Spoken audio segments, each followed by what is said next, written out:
Duty నుంచి ఇంటికి వెళ్తా అంటే ఇదిగో ఇట్లా కనిపించింది. వీటిలో ఎందుకు పెడతారో మీకు తెలుసా? మన పెద్దలు ఏం చెప్తారు, ఫర్ సపోజ్ ఇంట్లో ఒక వ్యక్తికి బాగాలేదు, ఫీవర్ లాంటివి వచ్చినప్పుడు హాస్పిటల్స్ కి తిప్పుతాం. ఏదో కారణం వల్ల హెల్త్ ఇష్యూ తొందరగా సెట్ అవ్వదు, తగినం పడ్డాడు అంటారు తెలుసా మీకు? స్థానికంగా ఉండే ఒక పెద్ద మనిషి మీ మీద ఎవరో కూర్చున్నారు, ఎవరికైనా చూపెట్టాలంటారు. ఇక మనోళ్ళు గాబరా పడిపోయి దగ్గరలో ఉండే పలానా ఆయన చూస్తాడు కదా, చలో పోదాం పని తీసుకొని పోతాడు. ఆ పెద్ద ఆయన ఒక ముగ్గు పోసి ఒక నల్ల కోడి పెట్టి ఇవన్నీ పెట్టి ఇగో పలానా ఆయన నీ మీద కూర్చున్నాడు అని చెప్తాడు. ఇప్పుడు నేను ఎల్లగొడతా అని చెప్తాడు. చెప్పి వీపు మీద గట్టిగా 2 దెబ్బలు కొడతాడు. ఆ వ్యక్తి దయానికి స్పృహ తప్పి పడిపోతాడు. అప్పుడు మనం ఏమనుకుంటాం, మన మీద ఉన్నది వెళ్ళిపోయిందని అనుకుంటాం. కానీ నిజానికి మన భయాన్ని, మన అమాయకత్వాన్ని వాడు సొమ్ము చేసుకుంటాడు. ఇలాంటివి నమ్మి మంత్రాలు చేస్తున్నాడని భార్యాభర్తలను ఇద్దరిని కాల్చిన సందర్భం కూడా ఉన్నది.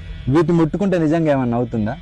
ఇది కొబ్బరికాయ, ఇందులో హెల్దీ ఫ్యాట్స్ ఉంటాయి, ఫైబర్ ఉంటుంది, డైజెషన్ కూడా మంచిది, దీనికి హెయిర్ కూడా చాలా మంచిది. ఇది నిమ్మకాయ, ఇందులో విటమిన్ సి ఉంటుంది. అసలే ఎండలు ఎక్కువ కొడుతున్నాయి, కనబడితే నిమ్మరసం చేసుకుని తాగండి. ఇందులో యాంటీ ఆక్సిడెంట్స్ ఉంటాయి, మెటబాలిజం పెంచుతుంది, ఫ్యాట్ తగ్గడానికి కూడా ఉపయోగపడుతుంది. ఇలాంటి పదార్థాలను రోడ్డు మీద పడేయడం మన అజ్ఞానం మాత్రం. భయం, అజ్ఞానం మనల్ని బానిసలుగా మార్చేస్తుంది. దురదృష్టం ఏంటంటే మన నిర్ణయాలు మనం తీసుకుంటలేము, మన భయాలు తీసుకుంటున్నాయి. మూఢనమ్మకం మనిషిని బలహీనుడిగా చేస్తుంది, విజ్ఞానం మనిషిని శక్తివంతునిగా చేస్తుంది. ఆలోచించండి, నిజాన్ని మాత్రమే నమ్మండి, మూఢనమ్మకాలను కాదు. Thank you.